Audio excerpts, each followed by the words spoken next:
1912 का साल था और दुनिया एक नए दौर में कदम रख रही थी। टेक्नोलॉजी, इंजीनियरिंग और लग्जरी का मिलाप एक ऐसी शिप में हुआ जिसे दुनिया ने कभी देखा ही नहीं था। टाइटैनिक। ये शिप कोई आम शिप नहीं थी बल्कि एक फ्लोटिंग सिटी थी। आप सोचो, 882 फीट लंबी, 9 डेक्स वाली और हर तरह की कंफर्ट से भरपूर टाइटैनिक तब एक स्टेटस सिंबल बन चुकी थी। दूर दूर से लोग उस शिप को देखने आ रहे थे। हर अखबार उसकी तारीफों से भरा हुआ था। इस शिप को अनसिंकेबल माना गया था और उसके डिजाइनर्स ने तो यहाँ तक ये भी कह दिया था कि even God can't sink this ship. लेकिन आयरनी ये थी कि टाइटैनिक के डूबने का सिलसिला उसके लॉन्च से पहले ही शुरू हो चुका था। मल्टीपल वार्निंग्स दी गई थी आइसबर्ग जोन्स के बारे में, शिप के स्ट्रक्चरल फ्लॉज के बारे में, लेकिन उन्हें इग्नोर किया गया। इतने ज़्यादा पूरे उम्मीद थे कि टाइटैनिक को कुछ नहीं हो सकता। लोग एक्साइटेड थे और दुनिया इस फ्लोटिंग मार्वल को एक इंजीनियरिंग मिरेकल के रूप में देख रही थी। लेकिन कहानी यहाँ से उलटने वाली थी। टाइटैनिक सिर्फ एक शिप नहीं थी, वो इंसान के घमंड, लापरवाही और नेचर के सामने हार का सबूत बनने वाली थी। 14 अप्रैल 1912 की वो रात सुनसान थी, फुल अंधेरा। उस रात नॉर्थ अटलांटिक का समुंदर इतना ठंडा था कि लोग डेक पर आना अवॉइड कर रहे थे, कांप रहे थे वो। लेकिन शिप के अंदर डांस पार्टीज चल रही थी, डाइनिंग हॉल्स में लोग वाइन पी रहे थे और हर कोई अपने स्टेटस के हिसाब से एंजॉय कर रहा था।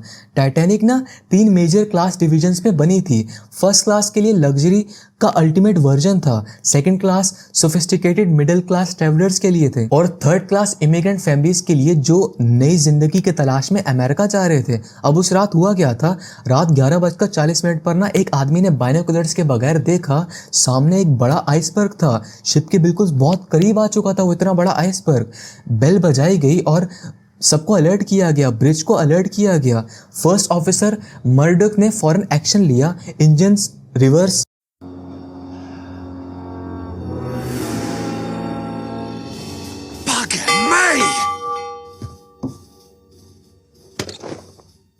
Rudder hard left. लेकिन देर हो चुकी थी। टाइटैनिक आइसबर्ग से टकरा गई। सरफेस पर छोटी सी स्क्रैप जैसी लगी, लेकिन नीचे हल की कंपार्टमेंट्स एक एक करके पंचर होने लगे। एक के बाद एक 5 वाटर टाइट कंपार्टमेंट्स फ्लड होने लगे और जब शिप डिजाइनर्स को पता चला ना, उन्होंने एक ही लाइन बोली, शी विल सिंक। टाइटैनिक, जिसे अनसिंकेबल कहा गया था, उसकी डेथ लिखी जा चुकी थी। जब लोगों को बताया गया कि शिप सिंक कर रही है, तब भी लोगों ने बिलीव नहीं किया। फर्स्ट क्लास पैसेंजर्स को कामली अपर डेक ले जाया गया। थर्ड क्लास पैसेंजर्स जिन्हें लोअर डेक्स में रखा गया था, उनके लिए एस्केप मुश्किल हो गया, गेट लॉक थे और क्रू ने इंस्ट्रक्शंस फॉलो करने में डिले किया। शिप पर 2200 से ज़्यादा लोग थे, लेकिन लाइफ बोट सिर्फ 1178 लोगों के लिए थी। और आयरनी ये थी कि अर्ली बोट्स आधी खाली लॉन्च की गई। लोगों को यकीन ही नहीं हो रहा था कि टाइटैनिक डूब रही है।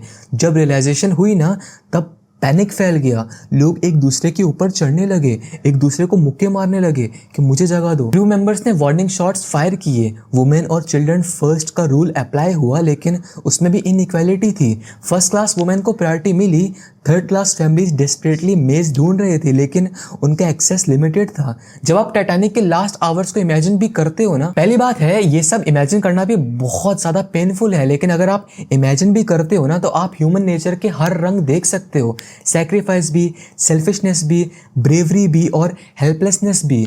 एक इंसान वेलिस हैटनी और उनका बैंड शिप के डूबने तक वायलिन बजाते रहे। वो म्यूजिक, वो मेलोडी, वो लास्ट ट्रिब्यूट आज भी टाइटैनिक का सिंबल बन चुके हैं। आपको पता है, टाइटैनिक का स्ट्रक्चर इस तरीके से डिज़ाइन किया गया था कि अगर 4 कंपार्टमेंट्स तक वाटर लीक करे ना, तो शिप स्टेबल रहेगी। लेकिन जब 5 कंपार्टमेंट्स फिल हो गए तो टाइटैनिक का नोज नीचे झुक चुका था। वाटर प्रेशर इतना ज़्यादा था कि मेटल के पार्ट्स लिटरली एक्सप्लोड करने लगे।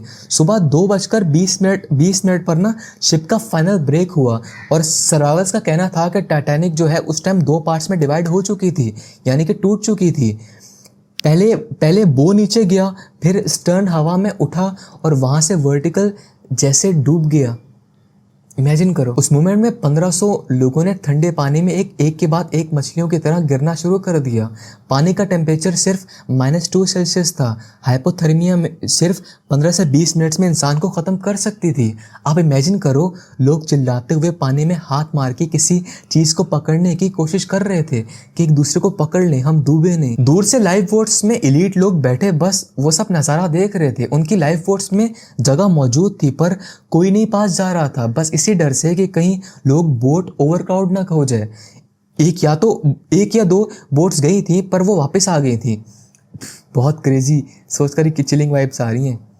बाकी लोग बस देख रहे थे लाइफ बोट्स जिनकी जान बच रही थी, और टाइटैनिक का सफ़र उसी ओशन में डूब गया पक्का वक्का। जहां उसने रिकॉर्ड तोड़ने का सपना देखा था, सुबह 4 बजे के आसपास RMS कारपाथिया टाइटैनिक के सर्वाइवर्स को रेस्क्यू करने पहुंची। सिर्फ 700 लोग बचे, बाकी या तो डूब चुके थे या ओशन ने उनकी ज़िंदगी ले ली थी।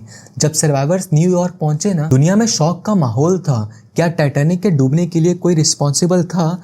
मल्टीपल इंक्वायरीज बिठाई गई। शिप की स्पीड, वार्निंग्स को इग्नोर करना, बाइनोकुलर्स ना देखना, ना पास रखना, सब पॉइंट्स पर फिंगर्स उठाए गए, लेकिन किसी एक इंसान को गिल्टी नहीं डिक्लेयर किया गया, क्योंकि टाइटैनिक उस वक्त ना फिर टाइटैनिक बन गई थी एक ट्रेजेडी का सिंबल। लेकिन उसके पीछे का सच था ग्रीड, लालच, ओवर कॉन्फिडेंस और ह्यूमन एरर। बहुत से डॉक्यूमेंट्स, ब्लूप्रिंट्स और टेस्टिमोनीज आज भी कंट्रोवर्शियल हैं। कुछ लोग कहते हैं कि टाइटैनिक का स्ट्रक्चर वीक था। कुछ लोग क्लेम करते हैं कि फायर एक वीक पहले से हल के अंदर चल रही थी। ट्रूथ क्या था, शायद सब कुछ कभी क्लियर ना हो, लेकिन एक बात क्लियर है, टाइटैनिक सिर्फ एक शिप नहीं थी, वो इंसानी घमंड और नेचर के बीच का टकराव थी जिसमें नेचर जीत गई। आप सोचो, टाइटैनिक के डूबने को 100 साल से ज़्यादा हो गए हैं, लेकिन आज भी लोग उसे भूल नहीं पाए। क्यों? क्योंकि टाइटैनिक सिर्फ एक इंसिडेंट नहीं था, ये एक मेटाफॉर था। जब इंसान टेक्नोलॉजी पर इतना फ़ख्र करता है ना कि वो नेचर की रिस्पेक्ट करना भूल जाता है, तो टाइटैनिक जैसी ट्रेजेडीज़ होती हैं। आज भी दुनिया में बहुत सारी टाइटैनिक्स हैं। Climate change, corporate greed, avoidable disasters. Titanic ship हमें सिखाकर चली गई है कि आप कितनी भी एडवांस टेक्नोलॉजी बना लें, अगर आप नेचर की वार्निंग को इग्नोर करोगे, अगर आप ह्यूमन सेफ्टी को इग्नोर करोगे, अगर आप सुपीरियर पावर को टारगेट करोगे, तो कॉन्सिक्वेंसेस आएंगे। टाइटैनिक के अंदर जिन्होंने वायलिन बजाया है ना, जिन्होंने अपनी सीट किसी और को दे दी, या जिन्होंने लास्ट मोमेंट तक लोगों की मदद की, वो हमें बताते हैं कि ह्यूमैनिटी कभी कभी डिजास्टर के बीच भी चमक उठती है। और वो लोग जिन्होंने अपने पोजीशन का मिसयूज़ किया या अपने क्लास के बेसिस पर प्रायोरिटी ली, वो हमें याद दिलाते हैं कि इनइक्वालिटी हर दौर में थी और हर दौर में चैलेंज भी बनकर आती है। देखो, टाइटैनिक का डूबना सिर्फ एक एक्सीडेंट नहीं था, ये एक वेकअप कॉल थी, एक वार्निंग कि अगर हम आज भी नहीं समझे तो कल का टाइटैनिक किसी और शेप में हमारी ज़िंदगी में आ सकता है। शायद आपका शहर, आपका प्लेनेट या आपका फ्यूचर, और तब कोई कारपाथिया नहीं आएगी बचाने। सोचना बहुत डीप बात कही है मैंने। बाय।